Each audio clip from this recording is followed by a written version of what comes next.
Chapter 23. In the 7th year, Jehoiada showed his strength. He made a covenant with the commanders of units of 100. Azariah, son of Jehoram, Ishmael, son of Jehohanan, Azariah, son of Obed, Maaseiah, son of Adaiah, and Elishaphat, son of Zichri. They went throughout Judah and gathered the Levites and the heads of Israelite families from all the towns. When they came to Jerusalem, the whole assembly made a covenant with the king at the temple of God. Jehoiada said to them, "The king's son shall reign, as the Lord promised concerning the descendants of David. Now this is what you are to do. A third of you priests and Levites who are going on duty on the Sabbath are to keep watch at the doors. A third of you at the royal palace, and a third at the foundation gate. And all the other men are to be in the courtyards of the temple of the Lord. No one is to enter the temple of the Lord except the priests and Levites on duty. They may enter because they are consecrated, but all the other men are to guard what the Lord has assigned to them.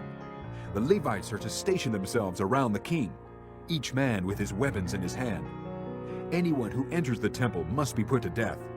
Stay close to the king wherever he goes." The Levites and all the men of Judah did just as Jehoiada the priest ordered. Each one took his men, those who were going on duty on the Sabbath, and those who were going off duty, for Jehoiada the priest had not released any of the divisions. Then he gave the commanders of units of 100 the spears and the large and small shields that had belonged to King David, and that were in the temple of God.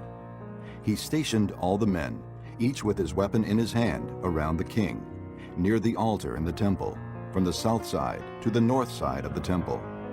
Jehoiada and his sons brought out the king's son and put the crown on him. They presented him with a copy of covenant and proclaimed him king. They anointed him and shouted, "Long live the king!" When Athaliah heard the noise of the people running and cheering the king, she went to them at the temple of the Lord. She looked, and there was the king, standing by his pillar at the entrance. The officers and the trumpeters were beside the king, and all the people of the land were rejoicing and blowing trumpets, and singers with musical instruments were leading the praises. Then Athaliah tore her robes and shouted, "Treason! Treason!" Jehoiada the priest sent out the commanders of units of 100 who were in charge of the troops, and said to them, "Bring her out between the ranks, and put to the sword anyone who follows her. for the priest had said, Do not put her to death at the temple of the Lord." So they seized her as she reached the entrance of the horse gate on the palace grounds, and there they put her to death. Jehoiada then made a covenant that he and the people and the king would be the Lord's people. All the people went to the temple of Baal and tore it down. They smashed the altars and idols and killed Mattan, the priest of Baal, in front of the altars.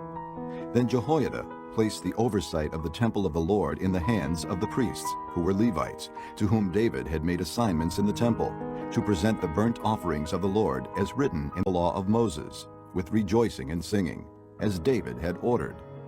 He also stationed doorkeepers at the gates of the Lord's temple, so that no one who was in any way unclean might enter.